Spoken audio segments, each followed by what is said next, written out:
Je me tourne vers Ludovic pour parler un petit peu bureau.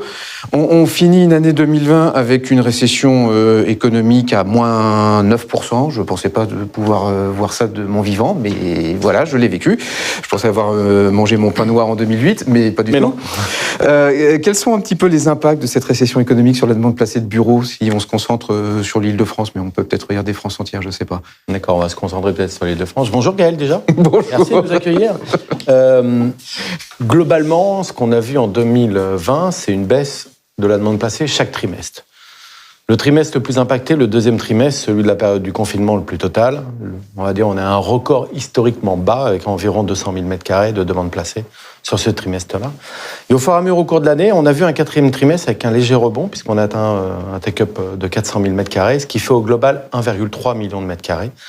Ça reste une chute très importante, moins 45% par rapport à l'an dernier.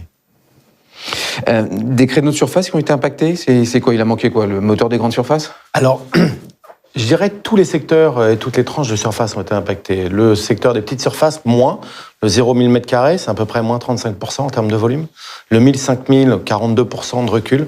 Par contre, effectivement, comme tu le disais, les plus de 5000 m², un recul très important, à moins 55% en termes de volume de demande placée. Ça, on l'explique comment? C'est l'impossibilité de signer, c'est on procrastine quand on est un grand utilisateur? Je pense qu'il y a plusieurs phénomènes. Un, la durée des baux des grands utilisateurs est souvent d'une durée ferme plus longue, donc il y a moins de flexibilité.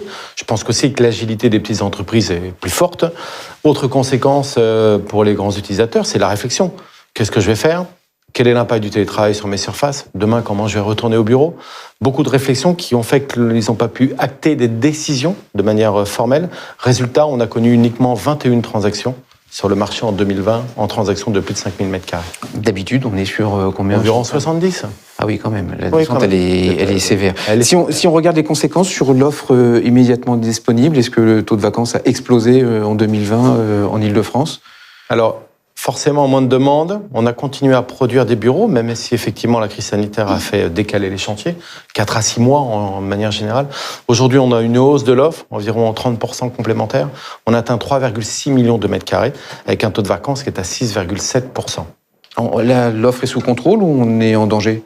Non, on peut considérer que l'offre est quand même sous contrôle, puisque quand on regarde les différents taux de vacances actuels, Paris, on est autour de 4,5%, Première Couronne, 10%, Défense, 10,1% au moment où on se parle. Par contre, effectivement, on a une arrivée massive d'offres, 1,3 million de m² qui arrivent en 2021 en livraison. Cette année, il y a eu peu de pré-commercialisation. En général, on a un taux de pré-commercialisation, si tu veux, autour de 70%. Là, il est uniquement de 30%. Autre phénomène important, les libérations. Sur ces 3,6 millions de m², c'est 2,7 millions de m² de seconde main. Nos projections, selon la demande placée et la croissance qu'on espère tous en 2021, on devrait atteindre un taux de vacances autour des 7,6%, 7,7%. Ce qui reste un taux assez maîtrisé. Grosso modo, on dit que 8% est un taux de fluidité de marché, c'est-à-dire où le rapport de force, entre guillemets, entre les investisseurs et l'utilisateur est équilibré. Ce serait à peu près le taux de vacances sur 2021. Et si on fait un tout petit parallèle au niveau européen, sur Londres, par exemple, on a des taux de vacances qui approchent 10%. En Italie, on est régulièrement à plus de 10%. En Espagne, on est autour de 8%. À Varsovie, on est à 8%.